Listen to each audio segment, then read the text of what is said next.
In the grand scheme of automotive history, few cars have been so seminal or have had such a profound impact on the automotive space as the 1966 Olds Toronado. The first mass-produced front-wheel drive car in the U.S. since the demise of the Cord 810 and 812 in 1937, the 66 Toronado blazed a new trail not only in its mechanical underpinnings, but also, and perhaps more significantly, its styling.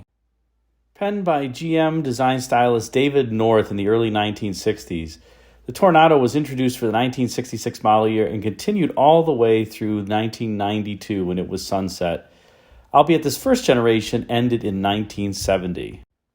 Originally conceived as a smaller, compact sports car, the 1966 Toronado, upon introduction, was graduated to a larger class of vehicles, really to compete with the Thunderbirds and Rivieras of the day, and provide Oldsmobile with a unique offering during this time where the rise of the personal coupe was taking hold. Oldsmobile was feeling a bit jealous after the success of Buick's Riviera and wanted something that really could help it capture the excitement of its buyers. Thus, the first-gen Toronado was born with a shape that could be called nothing less than revolutionary, punctuated by its signature pulled-out wheel arches at all four corners. And these wheel arches were punctuated by an extremely clean body shape, devoid of a shoulder below the belt line, to give the Toronado a radical look, especially for the time. The car's shape just so perfectly epitomized what set GM apart from the Dearborn and Highland Park counterparts back in the day, and that was the unique ability of its fine artist sculptors to take something from a sketch and model it in 3D with a beautiful ability to understand reflections and light. For so much about the Tornado's forms, particularly those wheel arches, just can't be captured by a line in a sketch. It has to be seen, or in some cases, you have to physically touch it up close to better understand how the surface treatment comes alive. Amazingly, in spite of its overall unique shape, the Toronado shared numerous components, including the windshield, cowl, and some glass with the Riviera, as can be seen in this photo from GM Design in the 1960s, where half of the vehicle is an Olds Toronado and half of it is a Buick Riviera in the clay. And while its exterior styling was revolutionary, what was under the hood was also much of the same.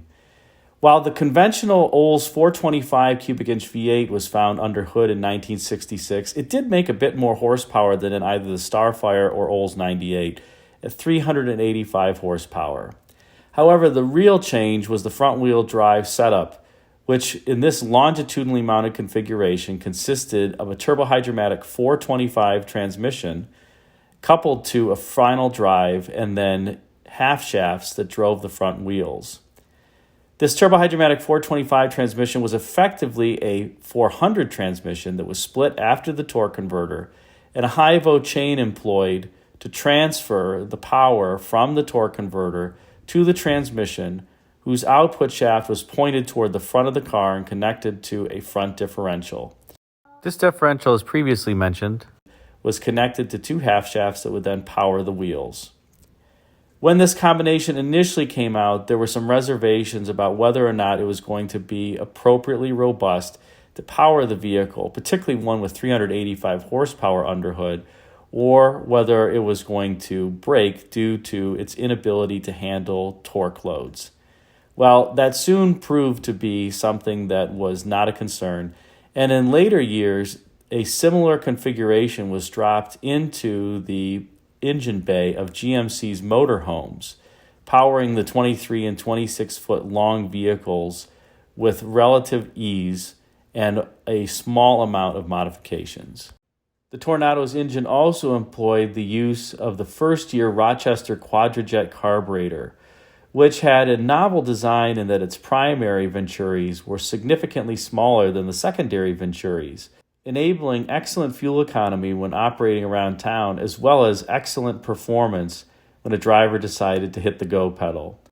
This type of spread-bore carburetor, as it was later known, would come to be copied by a number of other automakers trying to achieve the same goals. Now, one has to recall that front-wheel drive was highly revolutionary for the time. It was really unclear before magazines tested it how it was going to handle and what the benefits or detractions would be versus rear-wheel drive. Turned out that many magazines of the era thought that the Toronado handled quite well.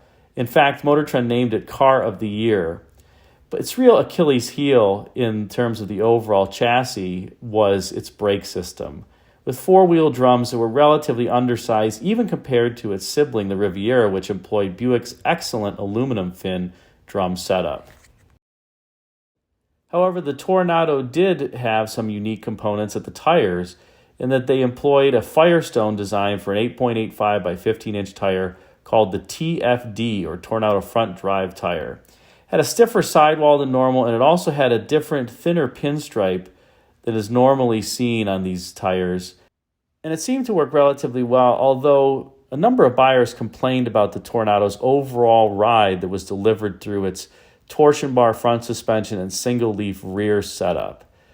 Over the Tornado's lifetime from 1966 to 70, the suspension would generally get progressively softer, and to the point where the 1966 spring rates were actually offered as part of the heavy-duty suspension package in later years.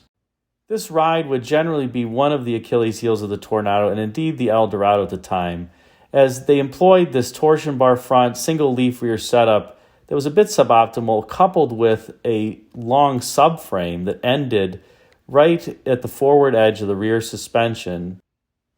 The overall ride was not only stiff, but also transmitted a fair amount of impact harshness to the cabin, which was not something that the typical General Motors buyer was used to at the time, and perhaps one reason, in addition to cost, that the Riviera stayed with the more traditional coil springs at all four wheels, as well as rear-wheel drive. In fact, the rear suspension in particular was rather plebeian, especially by luxury car standards, in being employed in the Eldorado, and really only unconventional in the sense that it had two shock absorbers, one for the vertical dimension as well as one for the horizontal dimension, allowing it to help control overall wheel movement.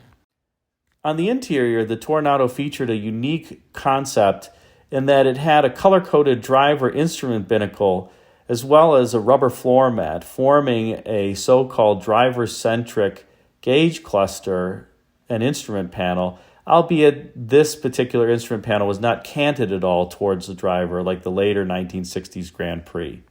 The instrument panel did feature a highly unique rotary-style speedometer that permitted, as the advertising said at the time, instantaneous readings of speed, and was shared with a similar design on the Riviera. It was unconventional, but having driven a Toronado and owning a Riviera, I can say that it works, frankly, quite well and is easy to read and very pleasant. And of course, the Toronado could be ordered with a fair number of interior creature comforts like power windows, seats, locks, air conditioning, and even Oldsmobile's automatic Comfortron air conditioning setup that controlled outlet temperature, blower speed, as well as the mode door actuation for climate control. Quite a few different interiors were offered in the first year of the Toronado, including the standard and deluxe models, bench and bucket seat configurations. But interestingly, all these configurations lasted just 1 year before they were redesigned in 1967 by Blaine Jenkins, who would also later do the 1972 Oldsmobile 98 Regency interior, among others. As the years ticked by, the Toronado gradually evolved every year from 1966 through 1970, and arguably 1966 is the best looking of the bunch. The 67 has similarly handsome proportions, but does have a different grille, and the eyebrows above the headlights were removed. In 1968, the front end took on a whole different look. In 1969, the car got some slight rear fins, and in 1970, the front and rear of the car were again revised, and the wheel arches became more square. So the car changed quite significantly over its time frame, not to mention the interiors also evolved, as well as the powertrains, with the 425 giving way to the Oldsmobile's 455 cubic inch engine in 1968. Overall, the Toronado sold relatively well in its first year, about 40,000 copies between the hardtop coupe and the much more popular deluxe hardtop coupe, which outsold the regular vehicle by about 6-1. However, in 1967, Toronado sales were cut in about half, going from roughly 40,000 units down to about 22,000 units. And the sales never really quite recovered over the remainder of the model years, In 1968, the car sold about 26,000 units, and in 1969, it sold about 28,000 units before its final year in 1970, selling a little over 25,000 units. For 1971, the Toronado was completely redesigned, going on a different E-platform, which was based off of the General Motors full-size B bodies, and it became significantly heavier, longer, wider, etc. The wheelbase growing from 119 inches to 123, and the curb weight also growing from 1970's roughly 4,400 pounds to now 4,500 pounds. The car did end up selling better in its second generation, particularly after the 1972 model year.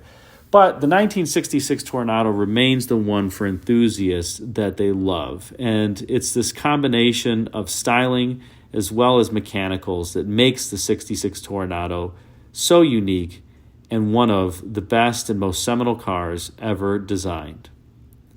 Hope you enjoyed this video. Thanks again for watching. Until next time, take care. Thanks again for watching this video. If you enjoyed it, please be sure to like, comment, and subscribe. So that helps the YouTube algorithm serve it up to more viewers like you. And if you really like to hit the super thanks button, which is the heart-shaped icon with the $ at the bottom right of your video browser. Until next time, be sure to check out some video thumbnails at bottom left and right for some suggestions for you. And until next time, thanks again for watching and take care.